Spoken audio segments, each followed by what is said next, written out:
It's time now for the world-famous Butch and Bob Show. We've got on the phone with us Congressman Buddy Carter. Buddy, how you doing today? I'm doing good. I'm doing wonderful. I'm still in the district. Very good. Until tomorrow morning. I want to wish you a Merry Christmas. For the last time we'll talk to you for the Christmas holidays. Got any big plans for the holiday? Thank you. I hope y'all have a Merry Christmas as well. I'm looking forward to it. Let's hope Christmas in 2020 is going to be better than 2020's been. Let's hope. It's been a crazy year for sure.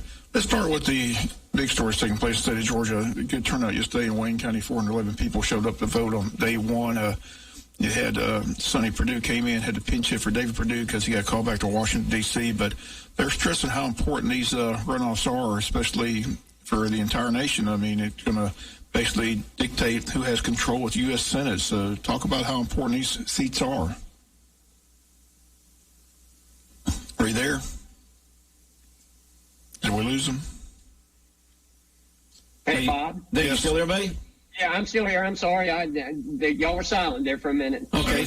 I'm sorry. I said we had a good turnout in day one of the early voting. Again, as we mentioned, Sonny Perdue had to pinch hit for David Perdue, got called back to Washington. But they're stressing how important these Senate races are, and it looks like people are taking it serious here in Wayne County and statewide. So tell us what these runoffs mean and how important they are for both parties.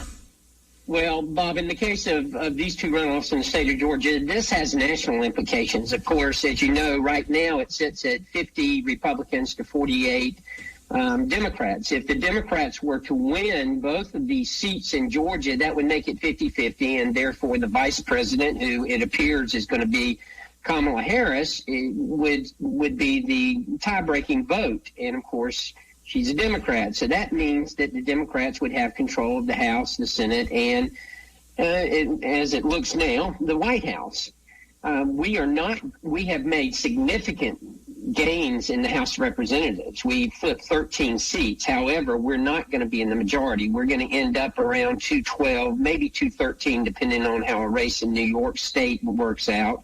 But we're still going to be short of the 218 needed to be in the majority in the House of Representatives. Therefore, if indeed Biden and Harris are our next president and vice president, and it appears that they are going to be, then the Democrats would have control of all the House and the Senate and the White House. And of course, I personally think that a divided government works better. And the Senate would be our backstop, if you will, and it is our last line of defense right here in the state of Georgia. And I think everybody understands that. I think the Democrats and the Republicans are doing their job in making sure people understand the importance of this race and the implications that it has on a national level. When you hear the figure $400 million in ad money, okay, I mean, other people were just shaking their head like, are you serious? $400 million? Do you realize what $400 million would do for so many other people? Is that crazy, or is that just me? No, it is crazy.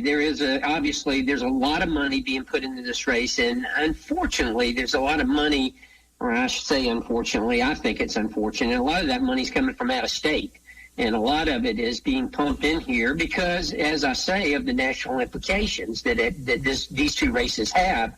And I understand it, and they have that right. People have the right to spend their money how they want to spend it, but boy, $400 million, Bob, you make a good point. And we could do a lot of good things with that much money. And unfortunately, it's being spent for campaign ads that we're inundated with on TV. And I don't know about you, but every time I go get the mail now, it's just the mailbox is full of flyers. And I know that's part of it. I understand that, but it just does seem like that money could be well spent somewhere else. Hey, we pay off the debt. Where's that story been? The last several years, they used to talk about the debt, how much money the United States, you don't ever hear that story anymore. What is the national debt? Where do we stand at this point? Does anybody know? Well, we do. It was around 23 trillion. Trillion, there you go. Trillion. That's with a T. You're talking about real money now, aren't you, buddy? Yeah. I tell you, it does. In Washington, D.C. is unbelievable because, I've caught myself just unconsciously saying, millions and then thinking, wait a minute, that ain't enough. It's got to be billions. And it really does, just keep adding zeros to it. It's unbelievable. And our national debt is growing and growing and growing. And, of course, it has grown a lot as a result of the coronavirus and the packages that we have put out. But, that was necessary. Look, I voted for all 4 of those packages. And if we have a 5th package, I'll look at it very hard to see if I'm going to vote for it. But that was money that we had to spend. If I had to do over again, I'd vote for all 4 of those packages again. And that added, I think, right at $2 trillion onto our debt. So, right now we're around $23 trillion. Now, the big reason I got you on the phone is because I wanted to talk about the vaccine. But before I get to the vaccine, the Electoral College voted yesterday. As you mentioned, most people believe it'll be Biden and Harris taking office in January. The president still doesn't believe that. Where do you stand on all that? I mean, have you come to the realization that it is going to be Vice President-elect Joe Biden and Kamala Harris taking over on January 20th? Well, it would appear that is going to be the case. The president and the campaign still has some lawsuits out. There's still talk in the House. Mo Brooks is intending, I think, to introduce a resolution that would change some of the electoral votes or challenge some of the electoral votes. We'll have to see how all that plays out, but it would certainly appear now that Joe Biden and Kamala Harris are going to be residing in the White House, and that is obviously, as a Republican, I'm disappointed, but unlike Stacey Abrams, who never accepted the results of the 2018 gubernatorial race, I'm prepared to accept those results if that is the case. And unlike the Democrats and who have refused to work with Donald Trump for the past 4 years, I am willing to try to work with this administration and try to move this country forward. I'm not going to agree with them on certain issues. I'm not going to defund the police. I'm not going to accept the Green New Deal. I'm not going to accept Medicare for all and ruin our healthcare system. I'm going to fight those things, but perhaps there is something, and there's some common ground that we can work together on, and I look forward to trying to find out if that exists and seeing if we can't work together on those things. One more question on this topic before we get to the vaccine. Politics is a strange bedfellow. You know that. You've been involved in it for a while, but do you think there's been any damage done to the local Republican Party? I mean, you're from the state of Georgia. I mean, the president continually trashes the governor, secretary of state. I mean, I saw where Governor Brian Kemp finally responded yesterday to the interview with AJC. Thought it was ridiculous that people would think that he had anything to do with trying to rig an election for Joe Biden. He was a diehard Trump supporter. Most of those people in government agencies in Atlanta are Republicans, diehard Republicans. They said, look, they're not happy with the results either, but that's just the way it fell. So do you think any damage has been done with all this backbiting among the Republicans in house fighting?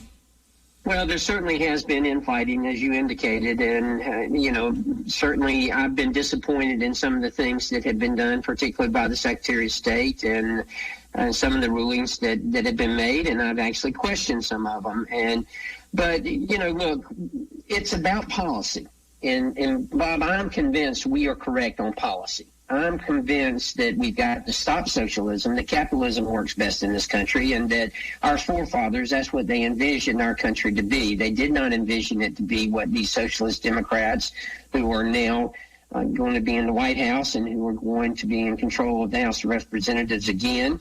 That's not what they intended for our country to be. That's not what we want our country to be. We're going to come together. Yeah, there is some infighting. I acknowledge that, and certainly we understand that there are a lot of people who are upset, and I get it, and certainly I feel their anger and I feel their pain. But at the same time, at the end of the day, I'm very confident we're all going to come together and understand that it's about policy, and our policy is the correct policy. If you're just joining us on the phone with us, Congressman Buddy Carter, let's get to the good news.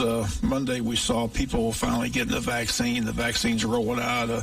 It's going to a lot of healthcare workers and emergency responders, which is understandable. How soon will the general public see the vaccine, Buddy? Where do we stand on that? Well, of course, Pfizer rolled out their vaccine. It was approved last Wednesday by the FDA, and now tomorrow the FDA will be meeting to approve the Moderna vaccine. So even more good news on the 4th. And that's important because Pfizer has initially, they've got 100 million, or they've got 20 million doses, so that will be distributed this month. The CDC has the responsibility of deciding who is to get the vaccine first, or at least they have the authority to recommend who should get it first. The ultimate authority is up to the states. Now, the CDC has said that nursing home patients, who account for about 39% of all the deaths that have been attributed to COVID-19, and nursing home workers and healthcare workers should get it first. I believe that the state of Georgia has accepted those guidelines from the CDC, and that's what we're going to do here in the state of Georgia. Now, starting in January, Pfizer, along with Moderna, will be pumping out even more vaccines, and I think to the tune of 100 million vaccines, and certainly that'll be good news. And then the most vulnerable in our population, they'll be the first to get it, and then it'll be decided by the state, by the Department of Public Health, who is going to get who'll be next in line to get those. But I would say that by the end of January, 1st of February, the general public will be getting this vaccine. And how confident should they be in the vaccine? I mean, you've been following this from day one. You've been part of the study. There are still some people here that are hesitant about taking the vaccine. Your thoughts on how confident you are this vaccine is a game changer? Well, first of all, I'm very confident that this is going to be a safe and effective vaccines. Listen, vaccines are the single most life-saving innovation ever in the history of medicine. If it weren't for vaccines, we would have many, many more deaths than we have had. I know that many of your listeners can remember when the mumps and all of the diseases, polio, and all of the things that were killing so many people. And thanks to vaccines, we've been able to get those under control. So I'm a big proponent of vaccines. I'm a big proponent of these particular vaccines because I do believe they're going to be safe and effective. Yes, the FDA has sped up the process by which they approved this vaccine, but they have not cut any corners and they have not compromised at all. I'm so confident, as you know, I'm going through the clinical trials myself. I've had the first vaccine as well as the booster. Yesterday, I had blood drawn, and they're looking at to see if I have my antibodies now. If I did get the vaccine, now keep in mind that it's a double-blind study, so you don't know whether you're getting the placebo or whether you're getting the actual vaccine. I personally think that I got the vaccine. And the reason for that is because after the booster shot, you normally have mild symptoms, and I did experience some mild symptoms. I had some lethargy, I had some malaise, and that's normal. It was very mild, but that's normal when you do have the vaccine. So yesterday when I was at the clinical trials, they told us that they're going to tell us in 2 weeks whether we got the vaccine or whether we got the placebo. That way, if we got the placebo, we can go ahead and get the vaccine as well. Is it just one shot, or do you have to get 2 doses? I'm kind of confused. You have to get 2 doses. You have to get the first dose, and then you have to get a booster dose. That's true with Moderna, and it's true with the Pfizer vaccine. And AstraZeneca is going to have another one coming out soon. Now, Johnson & Johnson's working on one that I think is a one-shot vaccine, but it's going to be a while before that one gets out. How far apart are the shots? 1 day, 2 days, 3 days, what? A month. On the vaccines, you say you need 2 shots. You get your first one and then the second booster. How many days from the first one do you get the booster? 1 month. 1 month. 1 month. Okay. Right. And how will people know when they are eligible to be able to get the vaccine? How will that information be dispersed, and who will be in charge of doing it? Well, certainly we're going to depend on our friends in the media to help us with that, but you'll be able to check with your physicians, and of course you can check at pharmacies are going to be very involved in administering the vaccine. Most of the independents and the chain pharmacies are going to be administering the COVID-19 vaccine, so you'll be able to check with them to see if you're eligible. Okay. When you think of this, it is kind of amazing that they got it out so quickly. I'm still amazed how quickly they've got this vaccine rolling. Are you amazed? I mean, you've been around a long time. I mean, it is a great story. Bob, it really is phenomenal. Listen, I've been doing this my whole professional career, and I've seen the process work by which vaccines, by which drugs primarily, in my experience, have been approved. And yes, this is something that is simply phenomenal that we've come up with it in this shorter period of time.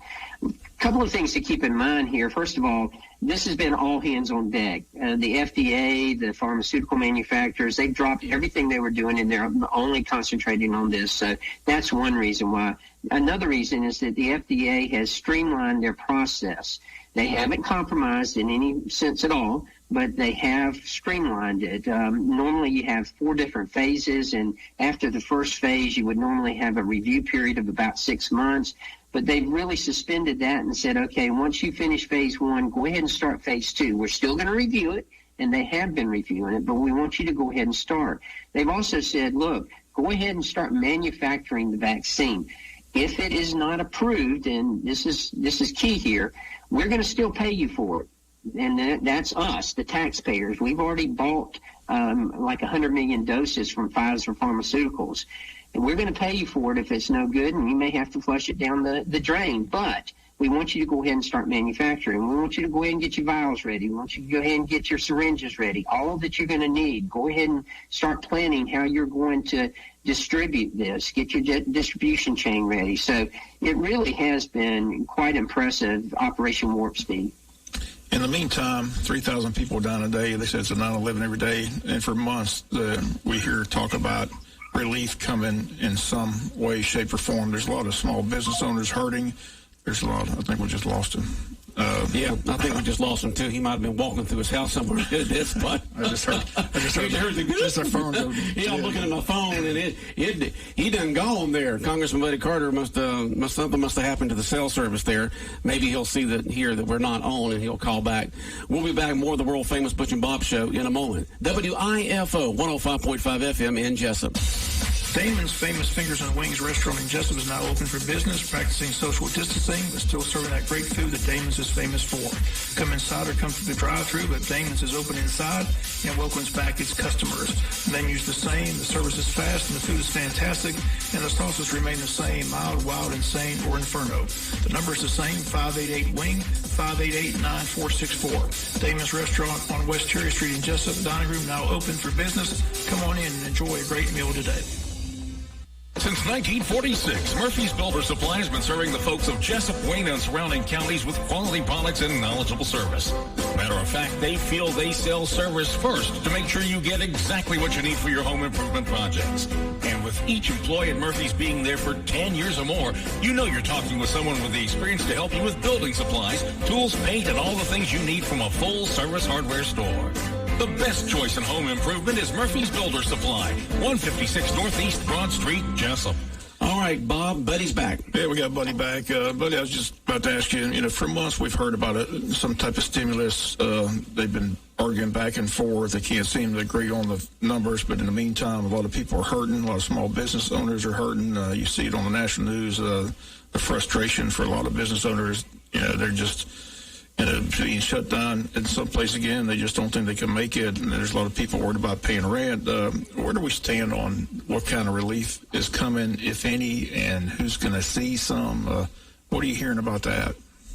Well, you're exactly right, Bob. There are still people hurting out there. There are still businesses hurting out there, and we recognize that. Right now, negotiations continue for another package. There has been at least 3 proposals thus far. One proposal came, of course, from the Speaker, Nancy Pelosi, and her side, and it was like $2.1 trillion more than what we've already appropriated and what we've already spent.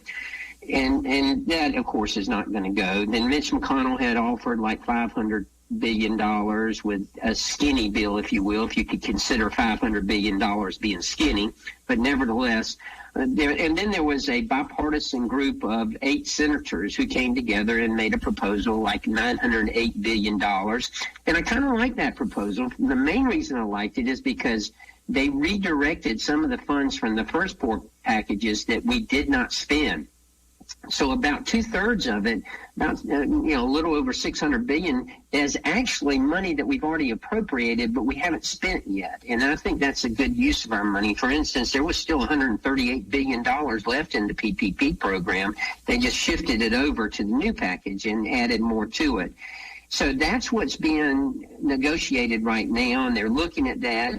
there was a holdup because the Republicans, we feel very strongly that we need business liability protection in there. And the Democrats have said that they want money for state and local governments, primarily for these governments that have been mismanaging their pensions and are in financial dire straits now, which has nothing to do with the COVID, but that's what they want. So they've taken that out and put it in a separate package and said, okay, look, that's separate now.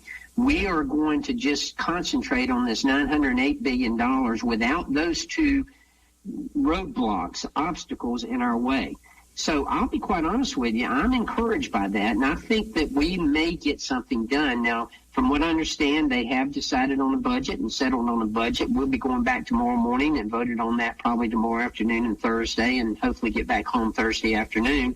But it is possible that we could also be voting on another stimulus package. So if I go to Vegas, I bet there's going to be a deal done before Christmas, or is it going to be politics as usual, and we're going to be sitting waiting for y'all to come back after Christmas? I mean, there's, like I said, there's a lot of people. I keep seeing these both parties get on national TV and say the deal's going to be done, the deal's going to be done. There's people out hurting, but why is it taking so long to get a deal done? I mean, there are people hurting every day. People are, being evicted from their homes. They can't make the rent. I mean, there's a lot of people that work in the United States who are hurting. Well, Bob, the election's over with. Yeah, I mean, don't worry about who's getting credit now. Why can't a deal get done? What is the problem? Why can't they see, I see it on the news, I see Democrats and Republicans tell the national news people, yes, we understand we're going to get a deal done, but nothing's getting done. What is the problem? Well, I share your frustration, and I'm constantly asking that.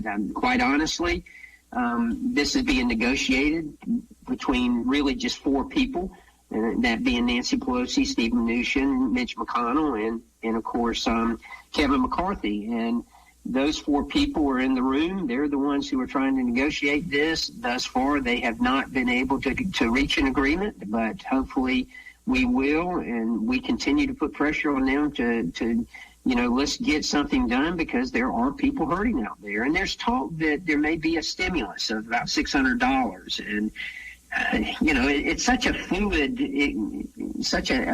experience that you just have to, it changes 2 or 3 times every day. As you mentioned, like I said, it looks like there's going to be a change in power. Where do you see, let's just go 6 months. Is anything to get done? We heard about infrastructure before the election. That's still on the table. They say that's something they can come together and get something done. What do you see getting done in the next 6 months in Washington, D.C., if anything? Well, Bob, quite honestly, it depends on what happens in the state of Georgia on January 5th. If we get the 2 Republican senators elected, then I think you're going to see us having to work together. You'll see a divided government, because we'll have backstop then. We'll have control of the Senate, and we'll be able to stop things that the Democrats want to steamroll us with. But if those 2 seats go to the Democrats, and you ask me what are the first 6 months going to look like, well, in my opinion, they're not going to be pretty at all. That's why these 2 races have national implications, and that's why they are so vitally important. And how does we guarantee people this is going to be a good election? Now, there's been so much talk about rigged elections, voter fraud, back and forth. I told Butch, we had this conversation. A lot of my friends have told me that, they're so frustrated with the voting system. Although here, they're like, why go vote? If it's rigged, why go vote? Have you heard that anywhere where you've been? Everywhere I go, I hear it. And that's a great question, and I'm glad you brought it up, because we've been hearing that. I had a town hall last night and had people calling and asking me the same thing. Why should I vote? It's rigged. It's not going to do any good to vote. Well, nothing could be further from the truth. You do need to vote. Look, one of our greatest freedoms in this country, one of the things that our veterans and that our veterans have fought for, and our military continue to fight for, are freedoms. And the freedom to vote is one of the greatest freedoms that we have in this country, and we should get out and vote. Were there discrepancies? Were there questionable things that happened on November the 3rd in that election? Yes, there were. And I understand how people are upset about it, and I understand how they're questioning it. However, sitting out is not an option. we're going into this one with our eyes wide open. We're going to be having more checks and balances than we had in November and that we've ever had before. So people need to get out and vote. We need to have you participate. It is one of our greatest freedoms out there. It is going to make a difference. We're going to make sure that legal votes are counted and illegal votes are not counted. And there's ads running right now, both on television and radio, for the two Republican senators, with President Trump on one of his campaign speeches saying the fact that no matter what your thoughts are on what happened with the presidential election, Georgians, you need to get out and vote. If you want to see the Republicans put back in, you need to get out and vote. Don't give the Democrats what they want. Get out and vote, and don't worry about what happened in November. And I know that the Republican senators, through President Trump, is addressing that issue. That's exactly right. And, of course, as you know, the vice president was here last Friday, and the president was in Valdosta on Saturday, and both of them had the same message, and that is you've got to get out and vote. Do not sit on the sidelines. So it is a recurring message that all of us in the Republican Party are trying to get out, because we desperately need to win these two seats. And hopefully that message gets out. But now for the most important question, can you find us an opponent on Saturday since Vanderbilt canceled? Did they cancel? I hadn't heard that. Yeah, it just happened yesterday. Kirby's trying to scramble because they haven't had senior day up there in Athens. So, but I mean, with it being championship Saturday, most people just don't want to sit home and watch all the championship games. But I think Georgia Southern may be free. Need to play somebody. But it's always a pleasure having you on the show. Again, we've enjoyed it. Congratulations on your victory in the election, and we look forward to working with you for the next several years. Hopefully, as Tim gets some kind of relief can be voted on and approved before Christmas, because, as we mentioned, there's a lot of people out there hurting, a lot of people looking for something to get done in the next several days. I know it's being discussed, and both sides seem to want to come up with some type of help and relief for the people. Hopefully that'll be the next big story coming out of Washington. But the story about the vaccine is just a tremendous story. That's why I wanted to get you on the show. Like you said, you've been on this from day one. You've been part of the study, and you're confident the vaccine is going to be a game changer. Most people I listen to and hear from say the same thing. A lot of people are ready for that vaccine. They want to line up and get ready to get it as quickly as possible, because there's just a lot of sickness going on. A lot of people fearful of this disease, which we still really haven't got a hold of. And it's kind of strange, here in Wayne County alone, it's just been strange. Some people get the symptoms and they say it's like a common cold, and other people have to go to the hospital and spend several days and have a real difficult time with it. And there's really no rhyme nor reason. I mean, people I know that wear their mask everywhere they go, they seem to get it. Other people that don't do anything, they still haven't got it. So I can't figure it out. I don't know if you can figure it out, but luckily the vaccine's available, and hopefully it'll get out soon, and it'll be a better year in the year 2021. One thing we have said from day one, New Year's Eve is going to be a fun night because people are ready for 2020 to get out of here. It's been a terrible year. Well, Congressman, you're exactly right. We wish you and yours a very Merry Christmas and Happy New Year. If we're not able to speak to you again before the beginning of the year, and we look forward to working with you in the years to come, and as we can be an outlet for people to hear what's going on in Washington. Well, thank you, and it's always a pleasure to be with y'all, and I wish y'all, both you, Butch and Bob, and all you listeners, a Merry Christmas, and let's remember the time of season for the birth of our Lord and Savior, Jesus Christ. So thank y'all very much. All right. Thanks again, buddy. All right. Thanks. Congressman Buddy Carter, right here on Big Dog Country Radio, WIFO 105.5 FM in Jessup. And we do appreciate him calling in here. He took all 30 minutes, Bob. I'm glad I was able to give him some news. He didn't know that the game was against. Yeah, he didn't know the game had been canceled, so you would have given Buddy some news. I thought he might be able to, act of Congress, get somebody down here and play. Send forward. We need an opponent. Yeah, call a special session of the maybe they can come together and get Georgia Senate, House, and state representatives. But it's always good to, like I said, we've been fortunate. We've been blessed to have our representatives, local representatives on the show. Buddy Carter's been on the show. I mean, we've had the governor, the lieutenant governor, secretary. We've had basically all of them. Plus our local officials here on a regular basis. Said, the reason we do is we just want to get the word out to the listeners out there. So do thank him again for taking his time out of his busy schedule, because he is a busy person with a lot going on up in Washington, D.C. for sure. Okay, so Georgia does not play this weekend, just like Tech doesn't play this weekend. Well, they're still trying to find. Kirby's trying to find somebody. Right. They're trying to scramble to find somebody. Like I said, I think Southern's open this weekend. I don't think they have a game, do they? I don't think they do. Yeah. Give them a big fat paycheck and say, "Come on, fly up here, Eagles to Athens. We'll play a game." Sounds good to me. I think that's a good idea. I'll pat myself on the back, but I don't think they have a game this weekend. I think it's all over. So I think that would be a good idea. It's going to be a fun weekend. Championship Saturday, then selection show Sunday, bowl and invitations go out. So let's see here. Georgia Southern is going to the New Orleans Bowl Wednesday, the 23rd. Against Louisiana Tech. Yeah, so it's going to be Georgia Southern, Louisiana Tech. Next week, on the day before Christmas Eve, on the 23rd at 3 p.m., is the New Orleans Bowl. Good place to go, New Orleans. Yeah, so they wouldn't be able to do it. They can't play this weekend because they'll be playing the following Wednesday, just a few days later. So they got to find somebody else, Bob. Okay. Is Valdosta State open? I don't think they're going to find anybody personally. No, not with championship weekend going on. I think most people just want to sit down and watch the championship game. So yeah. They didn't have senior day, is what they're saying. But we'll see what happens between now and then. You may find some college out there, some university that's saying, yeah, we'd like the money. Okay. Anything else, Bob? Just a wild Monday Night Football game last night. You'll hear a lot of talk about that on the 13. I know. I was listening to it this morning. Just a wild and crazy Monday Night Football game last night. They're still speculating where Lamar Jackson went, and most people believe he had to go to the restaurant. That's what Clay Travis was saying this morning. He said they said he had the cramps. He said, but I know what a person looks like when they got to go sit on the toilet very bad. That's what he looked like. But luckily, he didn't look like he had cramps. Luckily, he at least not the stomach cramps. Led them to victory. So I mean, that was. They don't see that very often. And then the end of the game, for those gamblers, I mean, that crazy lateral all the way back and then turned into a safety. Flipped who won the bet and lost the bet. So yeah, it could have been that. Crying about that. What were they doing? What were they thinking? All right.